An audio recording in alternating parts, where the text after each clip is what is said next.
Now, obviously, guys, it's Jamo. And obviously, guys, it's the OnePlus 5. And obviously, it's a bit quick to do a review, but I thought there was a couple of things that I really need to say about this phone, especially in terms of the fact that I've just come from a OnePlus 3T, and I've gone onto this phone and I thought, did I need to? Didn't I need to? What's really good of it? What isn't so good of it? So yeah, I think I'll just go into that with you. First of all, things that are really cool. Fingerprint sensor, flawless. It's just flawless. It always has been, and I wasn't really expecting anything different from the One Plus range. OnePlus 3 had a fast fingerprint sensor, if not the fastest of its time. OnePlus 3T followed up with this, and so has the OnePlus 5. Straight away, open. Yeah. Also, snappiness of the phone. Let me just put the brightness down a little bit. I think it's coming a bit too bright there. But yeah, snappiness of the phone is just it's just there. The only problem I really, have is the internet speed. Now I find the internet speed is a bit slow at times, especially when I'm loading something. So let's say if I go into Instagram, it seems to be fine at the moment actually. But sometimes it takes a bit of a while to load, sometimes it doesn't. I guess it's going to be different depending on my connection. That might be a problem with Vodafone or with my Wi-Fi. I was noticing the same problem on the OnePlus 3T, so it's probably a problem with the internet around me. But yeah, apart from that, super snappy, speedy performance, and I really like that. I think that's cool. You got 8 gig of RAM in here, but do you really notice it? No. Can I open a lot of apps at the same time? Yeah, I guess I can. My OnePlus 3T had 6 gig of RAM, which was also overkill. So I'm not really noticing any more difference with the 8 GB of RAM. Now, if you're coming from a phone with 2 GB of RAM, and you're coming onto this, then you might notice that difference. But really, it's not that deep. I like to clean my apps anyway because there's no point of a lot of apps running in the background in memory and just killing battery. Which leads me to the next one, battery. Battery is it'll get me through a whole day. If I'm using it all day, um, and I'm not using the camera, I'm just using it to web browse. That's calm. I can make it through a whole day. I can get about 5 hours. The most I've seen on this, I've only had it for like 4 days, by the way, or like 5 days. But the most battery time or on screen time I've seen with this is 6 hours and 10 minutes so far. With the OnePlus 3T, sometimes I used to get to seven occasionally. But this phone averages out just around 5 hours 30 mark, 5 hours. So it's not too bad. It's basically a whole day for me anyway.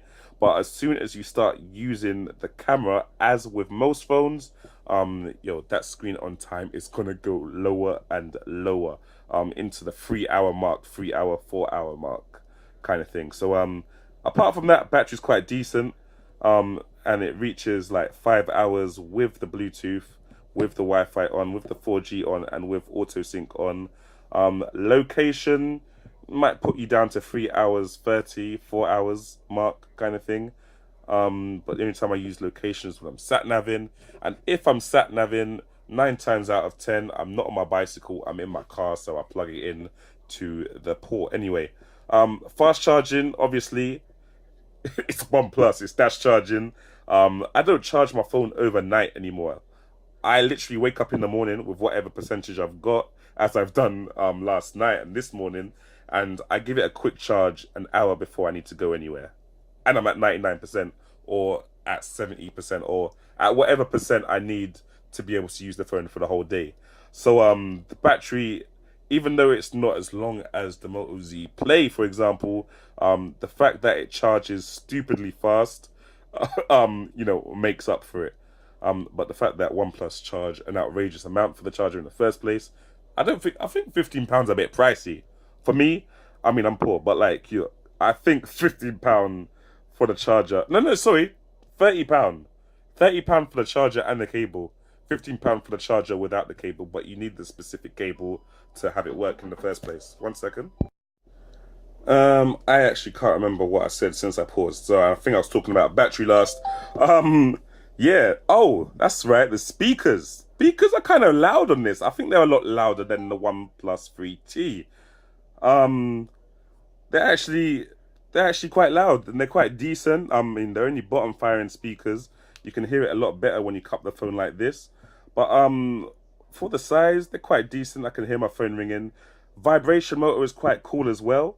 It's a lot more prominent in this phone, a lot stronger. Um, and I think that's because they make the vibration go a lot longer. Well, that doesn't make any sense. They basically make the vibration motor last for a lot longer. So where it was probably, I don't know, 120 milliseconds, it's now like 300 milliseconds. So it feels a lot stronger than the OnePlus 3T. But obviously, as I think I said in the previous video, I did have a ROM which allowed you to customize the vibration intensity of your phone. So the fact that they've left that feature out of the OnePlus 3T and put it in here, it's nothing new to me really. But you know, a lot of people that haven't had that feature before might get excited. Um, there was a couple of options I saw in here actually. So obviously I've opened my developer options and I've opened the whatever that other secret menu is, and I've got this OnePlus laboratory set in here. So you got your power notification controls, which just you know, does your notifications on levels instead of whatever I'm trying to say. Yeah, so you could do that for your notifications. So put your notifications on level 5 if you always want to see them, you don't want to ever miss them. Put them on 0 if you never want to see them at all. Simple. And then put them on, you know, anywhere in between if you're not too sure whether you want to see that notification or not. What else have we got? Advanced. We've got this Bluetooth audio codec option. I'm not sure what this does. I've not really heard any difference with music when I'm playing, you know, playing with these settings, but maybe I can try them with some headphones as well. I've only been using YouTube though because there's no music on this phone yet, so I'm gonna try that with, you know, with the headphones and stuff like that and see if it makes any difference. The on-the-go storage option has to actually be turned on in this advanced setting. So yeah, you have to come into here and then, you know, just turn it on and then we're good to go. And that way you can put your USB dongles in there with a USB on the go cable. Pocket mode is kind of cool as well, so it won't unlock when your phone is in your pocket. With the OnePlus 3, because the fingerprint sensor was so good, it kept getting unlocked. So look, now that my phone, I'm covering the proximity sensor at the top, it won't unlock until I take my hand off and then unlock the phone, which is cool. So you won't ever unlock your phone by accident in your pocket. That's live. Everything here is kind of cool as well. It's, you know, it's all quite stock to be honest. So you can still kind of get your Nexus experience here. Sorry, your Pixel experience here. I'm a bit old fashioned. You can still get your Pixel experience. You know, customized stuff, battery percentage. I always love that being at the top there.